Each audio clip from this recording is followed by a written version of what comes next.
Hello friends, welcome to my channel Rai astrology.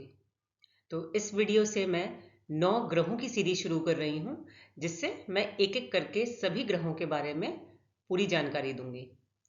तो जो लोग मेरे चैनल पर आज पहली बार आए हैं, उनको मैं इंफॉर्मेशन देना चाहती हूं कि अभी तक मैं कुंडली के 12 भाव के कारक तत्व या सिग्निफिकेशंस के बारे में जानकारी दे चुकी हूं और 12 लग्न के बारे में भी इंफॉर्मेशन अवेलेबल है मेरे चैनल पर, तो आप उन वीडियोस को रेफर कर सकते हैं।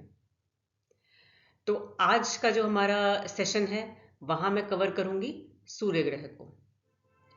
तो हम सबसे पहले जानते हैं कि सूर्य देवता का जन्म कैसे हुआ।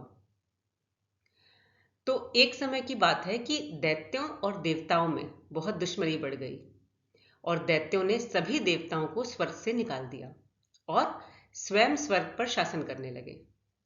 तब देवमाता अदिति ने इस समस्या से मुक्त होने के लिए भगवान सूर्य की कठोर तपस्या की। उनकी तपस्या से प्रसन्न होकर भगवान सूर्य ने उनसे वरदान मांगने को कहा। तब देवमाता अदिति ने उनसे कहा कि सूर्य भगवान, आप मेरे पुत्र के रूप में उत्पन्न हुए। सूर्य भगवान ने तथास्तु कह दिया और अंतर्ध्यान हो गए। तब भगवान सूर्य ने माता अदिति के गर्भ से अवतार लिया और शत्रुओं को पराजित करके देवताओं के अधिकारों की सुरक्षा करी। इसलिए सूर्य भगवान का जो दूसरा नाम है वो आदित्य है। हम सूर्य भगवान को आदित्य के नाम से भी जानते हैं। अब ज्योतिष शास्त्र में सूर्य को सभी ग्रहों का राजा माना गया है, क्योंकि यह ग्रह सभी ग्रहों को रोशनी देता है। इनफैक्ट पृथ्वी पर भी जो जीवन संभव हो पाता है वह सूर्य ग्रह की किरणों की वजह से। सूर्य को ज्योतिष भाषा में आत्मा का कारक माना गया है, क्योंकि जो भी जीव है, जब तक आत्मा है तभी तक शरीर का अस्तित्व है। अगर हम जन्म कुंडली के 12 भाव के बारे में बात करें तो जो पहला भाव है, जिसे हम लग्न बोलते हैं, वह सूर्य का कारक भाव है। यानी कि लग्न मतलब आत्मा, लग्न मतलब शरीर, या लग्न मतलब आप स्वयं। तो जब आप स्वयं हैं तभी आपसे जुड़ी चीजें, यानी कि आपका परिवार, आपकी शिक्षा, आपकी धन, इन सब का महत्व है। सूर्य ग्रह के अंदर इतना तेज है कि वह सारी बुराइयों और पाप का अंत कर सकता है। इसको मैं आपको एग्जाम्पल से बताऊंगी कुंडली में। अब हर ग्रह की अपनी एक प्रवृत्ति होती है और हर ग्रह जीवन के अलग अलग पहलुओं का प्रतिनिधित्व करता है। तो हम बात करते हैं सूर्य ग्रह की। सूर्य ग्रह है आत्मा का कारक, किसी व्यक्ति के चरित्र यानी कि कैरेक्टर का कारक, ईगो का, कॉन्फिडेंस का, हेल्थ का कारक है। सूर्य ग्रह को हम सरकार से भी जोड़ते हैं। अपने सूर्य ग्रह को हम पिता से भी जोड़ते हैं। सूर्य ग्रह मतलब अधिकार, नेतृत्व करने की क्षमता, आप कितना स्पष्ट बोल पाते हैं उसकी क्षमता। सूर्य ग्रह यानी कि उच्च पद, आपका समाज में मान सम्मान, प्रसिद्धि। और सूर्य ग्रह को राजनीति से भी जोड़ा जाता है और चिकित्सा यानी कि मेडिकल फील्ड से भी जोड़ा जाता है। अब सूर्य ग्रह जो है वो किसी भी व्यक्ति के कुंडली के किस भाव में बैठा है, किसका स्वामी होकर बैठा है, और वह बली है, निर्बली है, इन सबको एनालाइज करके कुंडली में तब फल कथन किया जाता है।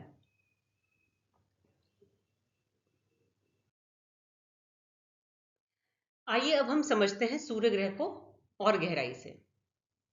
तो हर ग्रह की अपनी एक राशि होती है जिसे वह अपना घर मानता है, जिसे हम स्वराशि भी बोलते हैं। तो सूर्य ग्रह की जो स्वराशि है वो है 5, या इसको हम दूसरी तरीके से भी बोल सकते हैं कि सिंह लग्न के व्यक्ति का जो स्वामी ग्रह है वो है सूर्य। वैसे ही हर ग्रह की एक उच्च राशि भी होती है, जहां वह ग्रह सबसे ज्यादा बली होता है और उच्च के रिजल्ट देता है। तो सूर्य ग्रह की जो उच्च राशि है वो है 1 यानी कि मेष। उसके बाद वो अच्छे प्रभाव देता है अपनी मूल त्रिकोण राशि में जो कि है 5। उसके बाद अच्छे प्रभाव देगा अपनी मित्र राशि में, या अगर वह मित्र ग्रह के साथ युति में हो। उसके बाद सम राशि में। और अगर वह ग्रह, कोई भी ग्रह अगर अपनी शत्रु राशि में है या शत्रु ग्रह के साथ है या नीच राशि में है, तो वह ग्रह बलहीन हो जाता है और अशुभ प्रभाव देता है।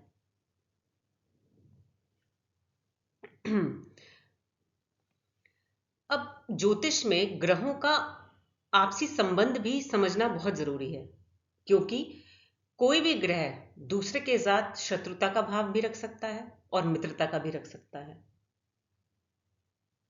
तो इस भाव जो भी ग्रह है उसका ये ज्ञान होना बहुत जरूरी है कि वह ग्रह अपने मित्र के साथ है, शत्रु के साथ है, और इसको जानकर समझकर ही फलादेश करना चाहिए, तभी जो फल है वह सटीक रहेगा।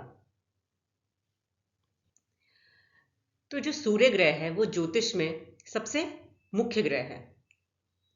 सूर्य को, ग्रह को राजा माना गया है, और सूर्य ग्रह की जो मित्रता है वो है चंद्र ग्रह के साथ, मंगल के साथ और गुरु ग्रह के साथ। क्योंकि चंद्रमा जो है वो है रानी ग्रह, और गुरु जो ग्रह है वो है नीति, नियम और धर्म का पालन करने वाला, और वह राजा के लिए सलाहकार भी है। मंगल जो है वो है सेनापति, वह राजा के साथ ही रहेगा और वह राजा, रानी और गुरु की अवहेलना नहीं कर सकता। इसलिए सूर्य ग्रह के लिए चंद्र, मंगल और गुरु मित्र हैं। तो इससे हम ये बोल सकते हैं कि सूर्य ग्रह कभी भी अपनी मित्र राशि में हो या अपने मित्र के साथ बैठा हो, वह एक अच्छी स्थिति है। बुध को राजकुमार की उपाधि दी गई है, और सूर्य ग्रह का जो रिलेशन है बुध के साथ वो सम है। सम यानी कि आप समझ सकते हैं कि न्यूट्रल, ना अच्छा ना बुरा। सूर्य ग्रह का जो शत्रु ग्रह है वो है शनि और शुक्र। क्योंकि देखिए शुक्र जो ग्रह है वो है सुख भोगने वाला, भोग विलास में विश्वास करने वाला, और वहीं शनि जो ग्रह है वो है धीमी गति से चलने वाला ग्रह और हर काम अपना समय लेकर करने वाला ग्रह। तो ये जो प्रवृत्ति है शुक्र और शनि ग्रह की, ये एक उत्साही और कर्मठ सूर्य को बिल्कुल पसंद नहीं आती। इसलिए सूर्य ग्रह शनि और शुक्र को अपना शत्रु मानता है। तो अगर कभी भी कुंडली में सूर्य के साथ शनि और शुक्र युति में हो, या वो शनि और शुक्र की राशि में हो अगर सूर्य, तो ये एक अच्छी स्थिति नहीं है। उसी तरीके से सूर्य ग्रह 7 में यानी कि तुला राशि में नीच का हो जाता है और अशुभ प्रभाव देता है। अब हर ग्रह का की एक दृष्टि होती है, यानी कि वो जहां भी बैठता है वह अपनी एक दृष्टि से दूसरे भाव को देखता है। तो सूर्य की जो दृष्टि है वो है 7वीं दृष्टि, और हर ग्रह अपनी दृष्टि से भी उस जहां भी जिस भाव में देख रहा है वहां पर प्रभाव डालता है। जैसे कि अगर सूर्य पहले भाव में बैठा है तो वह अपनी दृष्टि से 7वें भाव को देखेगा। अगर वह 11वें भाव में बैठा है तो अपनी 7वीं दृष्टि से वो 5वें भाव को देखेगा। तो सूर्य की एक ही दृष्टि है 7वीं दृष्टि। सूर्य के जो कारक भाव हैं वो हैं पहला भाव, 5वां भाव और 9वां भाव। यानी कि अगर इस स्थान पर सूर्य ग्रह है तो वह अच्छे प्रभाव देता है। सूर्य ग्रह का जो स्वभाव है वो है स्थिर, यानी कि अगर किसी भी जातक की कुंडली में पहले भाव में सूर्य है या लग्नेश सूर्य है, तो ऐसे व्यक्ति का जो स्वभाव रहता है वो स्थिर रहता है। यानी कि वो व्यक्ति जो भी डिसीजन लेता है या जो भी उसकी किसी पर्टिकुलर सिचुएशन को लेकर डिसीजन होता है वो फिक्स्ड रहता है, वो अपने आप को ज़्यादा चेंज नहीं करता। और सूर्य ग्रह का जो तत्व है वो है अग्नि, जिसके प्रभाव से वह जो व्यक्ति है बड़ा अथॉरिटेटिव हो सकता है, एक्शन ओरिएंटेड हो सकता है, यानी कि जैसे काम दिया उसे फटाफट शुरू करके ख़त्म करना। उसके अंदर हाई रेजिस्टेंस हो सकता है किसी बीमारी से लड़ने का।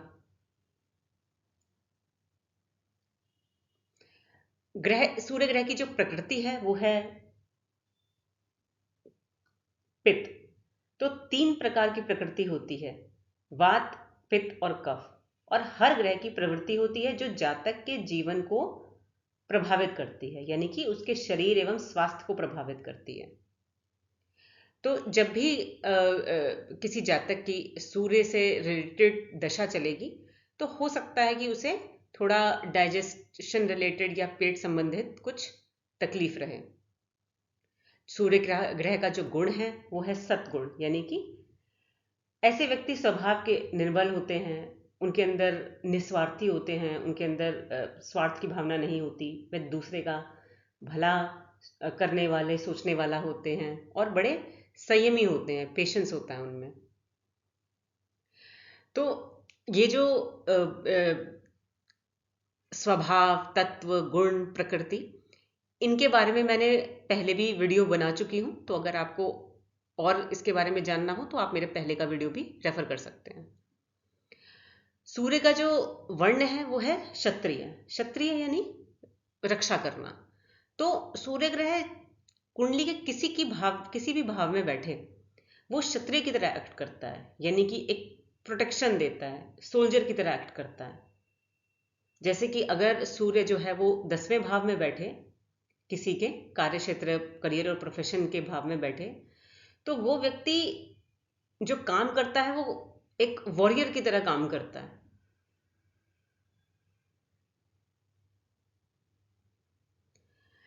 तो सूर्य जो ग्रह है उसकी जो महादशा चलती है वो 6 साल की होती है। और ये ग्रह गोचर में राशि परिवर्तन हर 30 दिन पर करता है। अब हर ग्रह हमारे शरीर के किसी न किसी अंग को डिनोट करता है।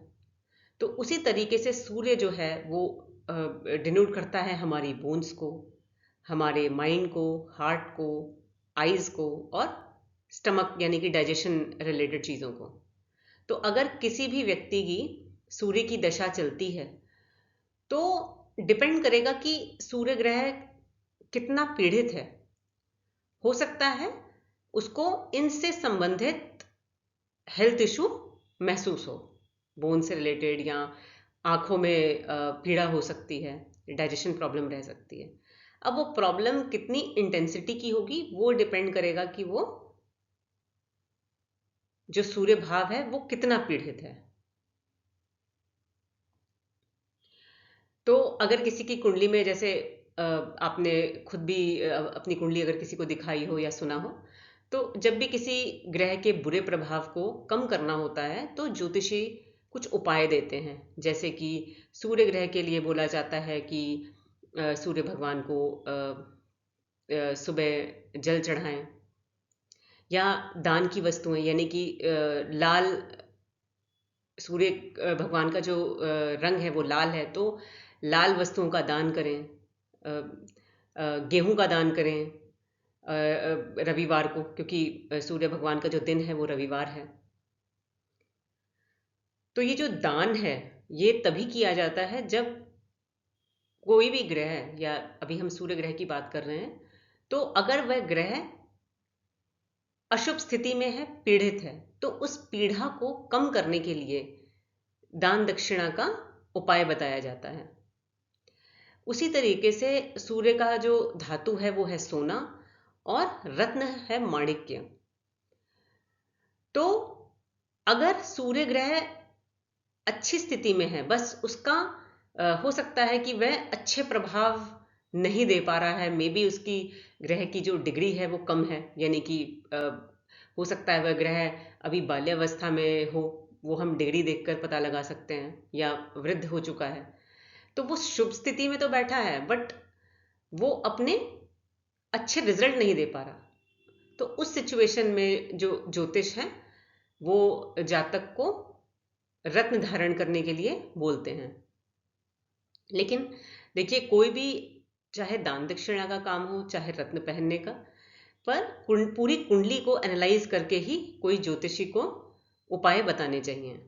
सिर्फ किसी एक ग्रह को देखकर हम किसी को रत्न या दान देने का उपाय नहीं बताना चाहिए। तो एडवाइस है कि आप अपनी जब आप खुद भी देख रहे हैं किसी की कुंडली, तो पूरी कुंडली का एनालिसिस करें, और अगर अपनी दिखा रहे हैं तो वह ज्योतिष आपकी पूरी कुंडली को एनालाइज करके ही आपको उपाय बताएगा।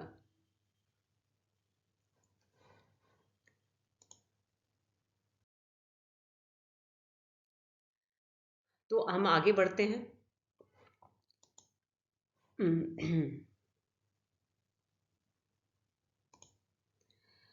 तो सूर्य जो ग्रह है वो हमारी इस जगत की उत्पत्ति का कारक है। तो जैसे उसी तरीके से हम ये देख सकते हैं कि जन्म कुंडली में सूर्य जिस भाव में होता है उस कारण से आपकी उत्पत्ति होती है, यानी कि आपकी कुंडली आपको भेद दे रही है कि आखिर आपका जन्म हुआ क्यों है। तो मान लीजिए किसी का व्यक्ति का जो ग्रह है, सूर्य ग्रह है, वो 5वें भाव पे है यहाँ पर। तो इसका मतलब उस व्यक्ति का जो उत्पत्ति का कारण है वो है ज्ञान को ग्रहण करने के लिए। अब किसी का जो सूर्य है वो अगर 6ठे भाव में है, तो इसका मतलब उस व्यक्ति का जो उत्पत्ति है वो है सेवा करने के लिए। अब सेवा किसी भी तरीके से की जा सकती है, यानी कि अगर वो व्यक्ति जॉब में है तो वो अपनी बेस्ट सर्विसेज दे, ईमानदारी से काम करे। और इसको दूसरे तरीके से भी बोला जा सकता है कि आप जरूरतमंद लोगों की सेवा करें। अगर सूर्य 10वें भाव में है तो इसका मतलब उस व्यक्ति का जो उत्पत्ति हुई है वो कर्म करने के लिए हुई है।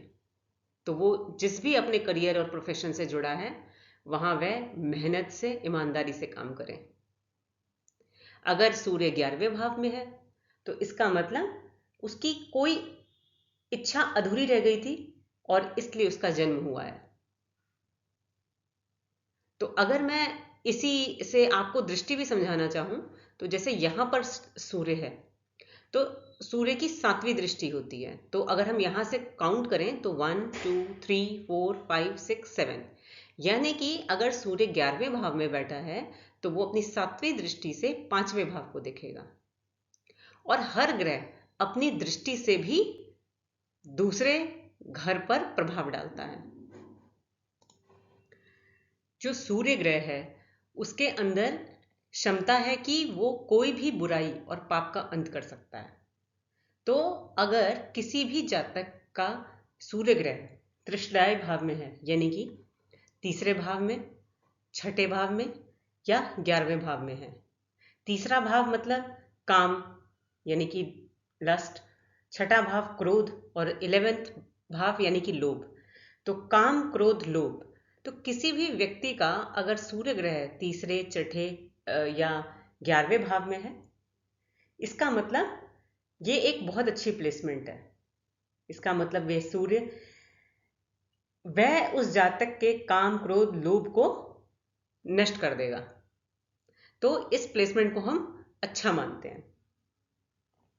अब अगर सूर्य बली है किसी की कुंडली में, यानी कि सूर्य ग्रह अपनी स्वराशि में है, मूल त्रिकोण राशि में है, उच्च में है, या मित्र ग्रह की राशि में है, तो और उसकी डिग्री भी है जहां वो अच्छा बली है, तो एक अच्छा या बली जो सूर्य है उसके क्या प्रभाव होंगे। उसका मतलब उस व्यक्ति का चरित्र उच्च होगा, अहंकार होगा, लेकिन वो व्यक्ति अपने ईगो को पॉजिटिवली यूज करेगा। वो व्यक्ति कॉन्फिडेंट होगा, उसका हेल्थ अच्छा होगा। हो सकता है कि वो सरकार से जुड़कर काम करे और एक उच्च पद को भी प्राप्त करे। उसको अपने अधिकारियों से और पिता से भी रिलेशन अच्छे होंगे और लाभ मिलेगा। उसके अंदर एक लीडरशिप का अच्छा क्वालिटी होगी। बहुत अच्छा स्पीकर हो सकता है वो अपनी बात बिल्कुल स्पष्ट तरीके से लोगों तक पहुंचा पाता है। उसको हो सकता है अपने काम में नेम फेम मिले। और अच्छी स्थिति में सूर्य राजनीति में भी एक अच्छा पद दिला सकता है और चिकित्सा के फील्ड में, मेडिकल फील्ड में भी सफलता दिला सकता है। वहीं एक निर्बली सूर्य, यानी कि अगर सूर्य की स्थिति नीच राशि में है, शत्रु ग्रह के साथ या शत्रु राशि में है, तो ऐसा जो सूर्य है, निर्बली सूर्य, वह जातक को निर्धन बना सकता है। उसको हेल्थ रिलेटेड इशू हो सकता है, कॉन्फिडेंस में कमी होगी, उसे हमेशा डरा डरा फील होगा। हो सकता है कि उसे आईसाइट रिलेटेड प्रॉब्लम भी हो और अपने पिता और बड़े अधिकारियों से मतभेद रहे, उनसे तालमेल ना रहे, समाज में मान प्रतिष्ठा की भी कमी रहे। हो सकता है कि पिता के स्वास्थ्य में भी परेशानी हो और उसके अंदर एक फॉल्स ईगो रहेगा, अभिमान रहेगा कि जैसा वो सोच रहा है या वो जो कर रहा है वही सही है, जिसे हम फॉल्स ईगो बोलते हैं। तो ये थे प्रभाव एक बली सूर्य के और एक निर्बली सूर्य के। तो हम आगे की वीडियोस में जानेंगे कि पूरी तरीके से कुंडली को कैसे हम प्रेडिक्ट कर सकते हैं। पहले तो हम लोग पहले सूर्य ग्रह को हमने आज कवर किया, बाकी 8 ग्रह को भी कवर करेंगे। लेकिन एक पूरी तरीके से प्रेडिक्शन देने के लिए सभी चीज़ों का ज्ञान होना ज़रूरी है, तब आप उसको सबको कंबाइन करके आप फलकथन कह सकते हैं कि ग्रह किस भाव में बैठा है, किसका स्वामी होकर बैठा है, किसी और ग्रह की दृष्टि उस भाव पर पड़ रही है, वो सूर्य ग्रह की डिग्री क्या है। तो इन सभी चीज़ों को स्टडी करके तब फल कथन कहा जा सकता है। तो हम इस सब डिटेल को आगे वीडियो में कवर करेंगे। तो ये थी जानकारी सूर्य ग्रह के बारे में। मैं अपने अगले वीडियो में हम लोग कोई सी दूसरे ग्रह के बारे में बात करेंगे। तो आज के लिए इतना ही। अगर आपको मेरा दी गई जानकारी अच्छी लगे तो मेरे वीडियो को लाइक करें, सब्सक्राइब करें, जिससे कि जब भी मैं कोई नया वीडियो डालूं तो आप तक ऑटोमेटिक अपडेट आए। और अगर आप मुझे कोई क्वेरी है, कांटेक्ट करना चाहते हैं या कोई कंसल्टेंसी आपको चाहिए तो इस ईमेल आईडी पे लिख सकते हैं या इस नंबर पर कांटेक्ट कर सकते हैं। तो आज के लिए इतना ही। Thank you.